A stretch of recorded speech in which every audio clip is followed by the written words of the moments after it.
We're in the first chapter of the Mishnah of Shabbat, and we noticed that the first chapter begins with issues which might with issues which I recall relating to fences around the Torah. So, for example, the tailor doesn't go out with a needle near Shabbat. We don't sit down to eat a meal around the mincha time.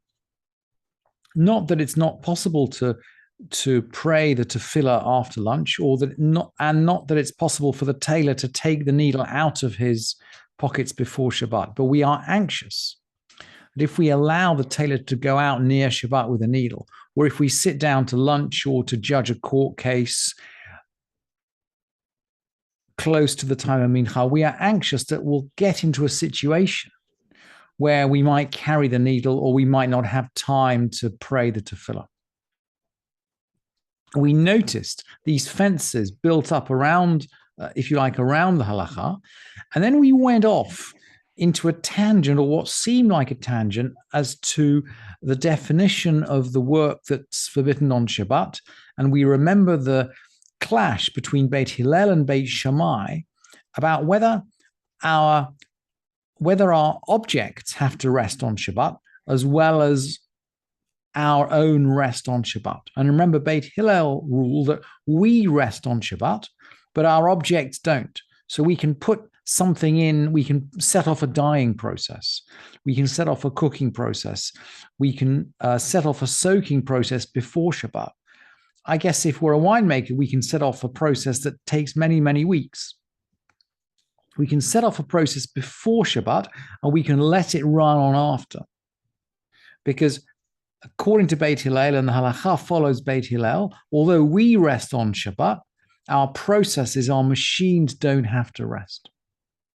And, you know, today's classic example might be, for example, a timer that you might put on to turn your lights on Shabbat or turn them off on Shabbat.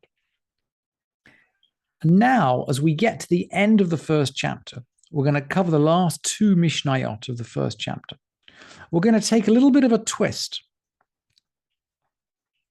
I'm going to bring the question of resting machines and the question of the care we take in case something might happen together.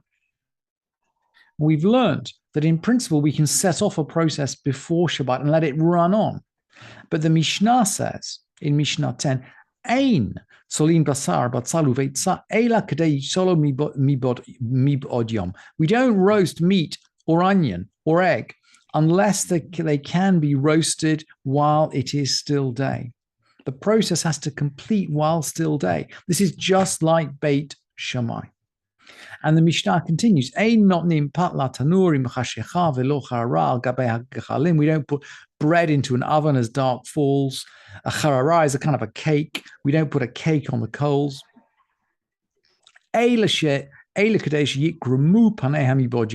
its surface can form a crust while it's still there. And Rabbi Eliezer says,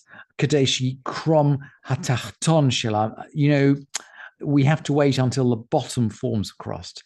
Most people think that Rabbi Eliezer is lenient here, that the bottom forms a crust more quickly if it's on the coals. But there is a view that maybe Rabbi Eliezer is more strict. But one way or the other, this view is a challenge to the view we've taken until now through the chapter, because we've been taking the view that processes can run through Shabbat, and the Mishnah seems to be saying they can't. And I wanted to I brought you actually in the source sheet, the Bartanura, who was he's quoting the Gemara, but he explains this much more succinctly than the Gemara does. Although, by the way, at the end of the source sheet, I brought you the Gemara as well. Kadeshi Tzolu, unless they can be roasted. That's a quote from our Mishnah. The Bartanura is first going to explain, well, what do we mean by roasted? And he says, Kamachal ben Drusai, like the food of Ben Drusai. Ben Drusai was apparently a pirate. He's a rough guy. And as a pirate or a rough guy, he used to be quite happy to eat his food when it wasn't quite cooked. And he used to eat his food a third cooked. So the definition of roasted, according to this Mishnah, is basically a third cooked. It's cooked to the extent that this pirate would eat it. So that's what roasted means. But that's just the detail. The Bartanur is going to come along. He's going to explain the principle as well. And the principle is really important. Let's carry on. Therefore, it's edible. Vetu leika lemigzar shema yechte bachalim. And therefore, there's no need to make a decree for fear that someone would stir the coals. The Bartanur is explaining, and he's quoting the Gemara here, that this Mishnah isn't concerned about a process running through Shabbat. The Mishnah is concerned, like the tailor going out with his needle, sort of in the afternoon before Shabbat. The Mishnah is concerned that we might be tempted to adjust the fire, to rake the coals, to put fuel on the fire, to basically stir up the fire. The process is not the problem. The problem is the temptation of actually burning the fire, which really is an isur on Shabbat. And that's why, by the way, the Gemara will explain later on that actually, if the food is completely raw, you can put it on the flame on Shabbat, because there's absolutely no fear that your raw food is not going to be edible. There's no way it's going to be edible on Erev Shabbat, however much you stoke up the fire. So if the food is totally raw, it's actually less problematic than if the food is just getting to the point where it's edible and you might want to stoke the fire. And that Mishnah will then raise the question, well, okay, that's for normal people or for normal situations. We're going to take great care that we don't stoke the fire on Shabbat. But what about a different situation? What if we are in a place where people are careful? Let's look at the last Mishnah, and this is actually the last Mishnah of the Perek, and we've always said that the last Mishnah in the Perek is important, and it sets a tone. So let's just take a second here. Mishal shin et pesach batanur im hachashecha. The word mishal shin is related to the word for chain, and I've translated it here as lowers. We chain the Passover sacrifice into the oven just before nightfall, or we lower it in with a chain. It seems like we are kicking. This is, by the way, this is clearly on Shabbat, by the way. This is when Pesach falls. This is when Erev Pesach is on Erev Shabbat, and Pesach falls on Shabbat. So we've just slaughtered the Pesach offering. By the way, there's a lot of time pressure when we're slaughtering the Pesach offering, because there are thousands of offerings to be slaughtered. So you can imagine there's a queue, right?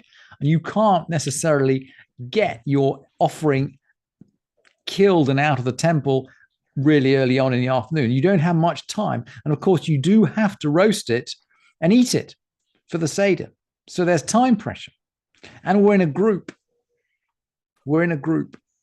Because the Pesach, people make a group to eat the Pesach sacrifice.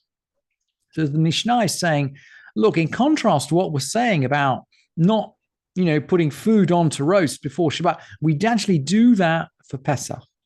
And it continues. They light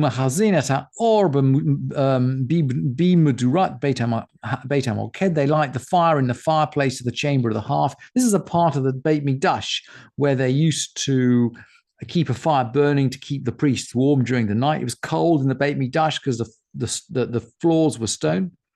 Uva gvulin, but out in the provinces, in the provinces,